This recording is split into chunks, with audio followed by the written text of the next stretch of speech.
जयकारा पौना हरि जी का बोल सच्चे दरबार की जय। तो आज बाबा बालकनाथ जी महाराज जी का वार्षिक उत्सव 17वां वार्षिक उत्सव जब बाबा बालकनाथ जी महाराज जी की यहाँ पर मंदिर में स्थापना हुई तो हर वर्ष जो है बाबा जी का चौंकी भंडारे का आयोजन किया जाता है। सुल्तान चौधरी जी परिवार एवं समस्त सदस्य एवं यहाँ उपस्थित सभी गणमान्य व्यक्ति और यहाँ उपस्थित संत समाज हमारे बाबा श्यामनाथ जी, बाबा करतार जी का से अन्यतर शाहबाद से बाबा जी का दरबार है, साहनी जी एवं अन्यतर सभी भक्तजन सभी को आज के कार्यक्रम की ढेर सारी शुभकामनाएं, ढेर सारा आशीर्वाद। और इससे पहले हमारे गायक बंटी जी कुरुक्षेत्र से जो आपको भजनों से निहाल कर रहे हैं, उनको उनकी टीम को भी ढेर सारी शुभकामनाएं, शुभ आशीर्वाद। तो देखिए अब जो समय चल रहा है आप सभी जानते हैं, कलयुग का समय है और यह मार्कंडे जी की धरती है। हमारी जो हिंदुस्तान है देवी देवताओं की भूमि है, ऋषि मुनियों की भूमि है। तो जब हमारा जन्म होता है तो हम अपने कुलइष्ट देवी देवताओं, आराध्य देवी देवताओं के दायरे में आ जाते हैं। तो आज का समय जो चल रहा है, एक तो हम अपने धर्म का अनुसरण छोड़ते जा रहे हैं, जो एक गलत परंपराएं शुरू हो गई है, उससे हमें मिलने वाला कुछ नहीं है। लेकिन जब हम चीज़ों से भटकते हैं, अपने सनातन संस्कृति संस्कारों को भूलते जाते हैं, फिर जो है हमारे पतन का जो है कार्यक्रम शुरू हो जाता है।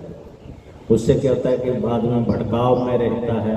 कहते ना, एक साधे सो सब साधे, 100 साधे तो सब भागे। जब हम अपने देवी देवताओं माता पिता के नहीं हो सकते, आपको कौन जीवन में अपना लेगा? कोई नहीं अपनाएगा। उससे सिर्फ एक भटकाव रहेगा, लेकिन आपकी कहीं पर भी गति नहीं होगी। इसलिए बाबा बालकनाथ जी महाराज जी की महिमा, जैसा कि आप जानते हैं, कलयुग अवतार हैं, बाल रूप देवता हैं। और बाल रूप देवता की यही पहचान है कि वो जल्दी प्रसन्न होते हैं। और कलयुग में भगवान भोलेनाथ जी ने बाबा जी को वरदान दिया था कि आपकी घर घर में महिमा होगी। तो आप देख रहे हैं हर जगह, देश में, विदेश में, प्रदेश में भी आपके आसपास स्थानों बाबा जी का दरबार बन रहे हैं, उनकी महिमा का गुणगान हो रहा है। उसके पीछे का कारण ये है कि भक्तजनों को वहाँ से कुछ न कुछ मिल रहा है, जो भी आपकी, क्योंकि बाबा जी को वरदान यही है कि जितने भी धन दौलत ऐश्वर्य इत्यादि जो भी संपदाएं हैं, वो आपको मानने मात्र से जो है वो पूरी होगी। हर तरह के फल, औलाद सुख है, धन दौलत ऐश्वर्य, लेकिन आपको विश्वास करना पड़ेगा, मानना पड़ेगा। तो बाबा बालकनाथ जी का, जैसा कि भगवान दत्तात्रेय जी बाबा जी के गुरु हैं, उसके पश्चात बाबा जी की महिमा है कुरुक्षेत्र में भी आए जब ग्रहण काल में, उसके बाद अम्बाला में बब्याल गांव है, वहाँ पर भी बाबा जी का प्राचीन मंदिर है। तो इधर से होते हुए गुजरे हैं, जहाँ जहाँ उनकी दृष्टि पड़ी है या चरण पड़े हैं, आप देख रहे हैं समय अनुसार उसका जगह स्थान का भाग्य उजागर हो रहा है और उनका गुणगान होना शुरू हो। तो इसलिए क्योंकि चैत्र मास जो है अभी गया है 14 मार्च से 14 अप्रैल तक, तो बाबा बालकनाथ जी का चैत्र मास जो है प्रमुख मास है। तो जैसा कि भगवान भोलेनाथ जी का श्रावण मास होता है, माता के नवरात्रे हैं, कार्तिकेय जी का कार्तिक मास है, वैसे बाबा जी का चैत्र मास है। और इसमें जितना भी जप तप यज्ञ नियम करने से जो है हर तरह की सुख शांति समृद्धि धन दौलत ऐश्वर्य मिलता है। जो भी रोग दोष भय विकार हैं, पाप हैं, सभी का नाश होता है।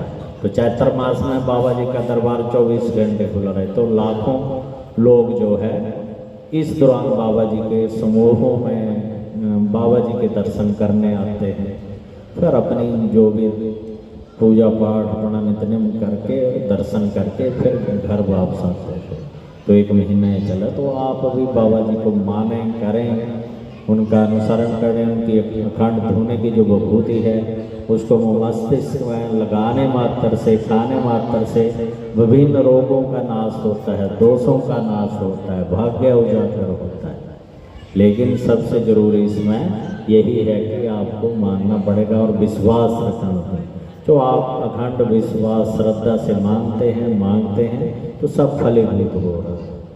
तभी तो इतना हर जगह पर प्रचार प्रसार हो रहा है। तो हमारा ये सौभाग्य है सभी का कि हम उस कालखंड में हैं, उस समय में हैं कि हमें दर्शन लाभ करने का सौभाग्य मिल रहा है, उनका पूजा पाठ करने का सौभाग्य मिल रहा है। तो ये चीज़ें जो है हमें परंपरागत करते रहना चाहिए। जब क्योंकि हमारे बुजुर्गों से जो परंपरा चली आ रही है, हम जिस भी देवी देवता को मानते हैं वो मानना पड़ेगा। उस अगर हम परंपरागत उन चीज़ों को मानते करते रहते तो उससे भी हमारे जीवन में कई जो उथल पुथल है या कई परेशानियां हैं वो सिर्फ मानने मात्र से, दर्शन करने मात्र से, तीर्थों पर जाने मात्र से ही वो नष्ट हो जाते हैं।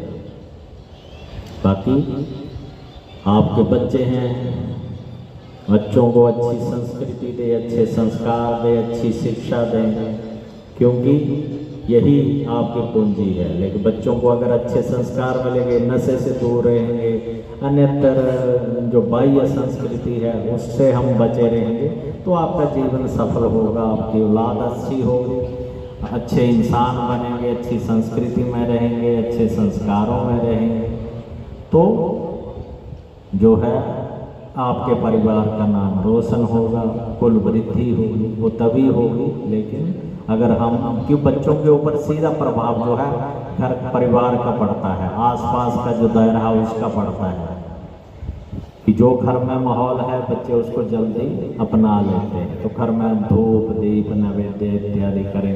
बाबा जी का प्रमुख वार है, रविवार का दिन है, तो जैसा कि उनको मानने की प्रक्रिया है कि सुबह उठे, नहाएं धोएं और बाबा जी का रोट प्रसाद बनाएं, दूध का भोग लगाएं, बाबा जी का आरती है, चालीसा है, मंत्र है, उनको पढ़ें, जाप करें।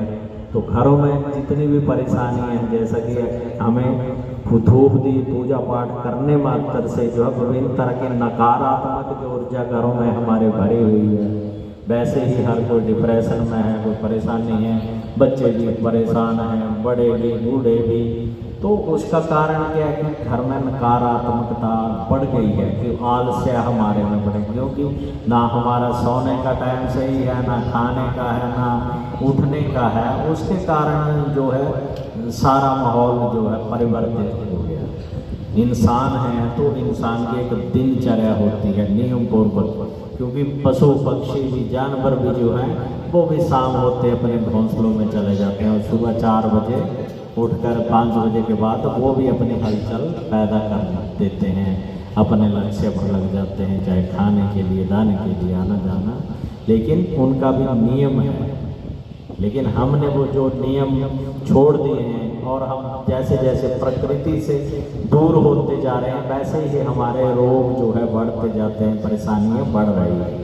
तो इसलिए सुबह शाम जो है आधा पौना घंटा 1 घंटा तो अपना नियम पूर्वक अपना नाम सिमरण पर लगाए, क्योंकि कलयुग में नाम की महिमा है, कीर्तन की महिमा है, संकीर्तन की महिमा है। जितना आप जाप करेंगे, सिमरन करेंगे, उसी से ही आप कलयुग से पार लगेंगे। तो इसलिए नाम सिमरन में जरूर समय लगाएं। बच्चों को चालीसा पाठ है वो पढ़ें और उसके पश्चात खुद के लिए समय निकालें। आप स्वस्थ होंगे तभी आप सारा कुछ, सारे काम भी कर पाएंगे, नाम जप भी कर पाएंगे, सिमरन भी कर पाएंगे। तो ऐसी दिनचर्या रखें कि 1 घंटा अपने शरीर को दें, योग साधना, अपना कुछ भी शारीरिक परिश्रम करें। नहीं है तो पार्क में, खेत खलिहानों में टहले, ताकि प्रकृति से जुड़े रहें और आप रोगों दोषों से मुक्त रहें। तो इसलिए जो है एक अपना एक अच्छी दिनचर्या बनाकर नियम पूर्वक जीवन, और जो भी आपकी मन की मुरादें हैं बाबा बालकनाथ जी महाराज जी के दर्शन करें, उससे पूरी होंगी, मानने से पूरी होंगी। और आप सभी यहाँ पर आमंत्रित हैं, आएँ, दर्शन लाभ करें और अपना जीवन सफल बनाएं। तो सभी को आज के कार्यक्रम की ढेर सारी शुभकामनाएं, शुभ आशीर्वाद। जय बाबा सच्चे दरबार की जय।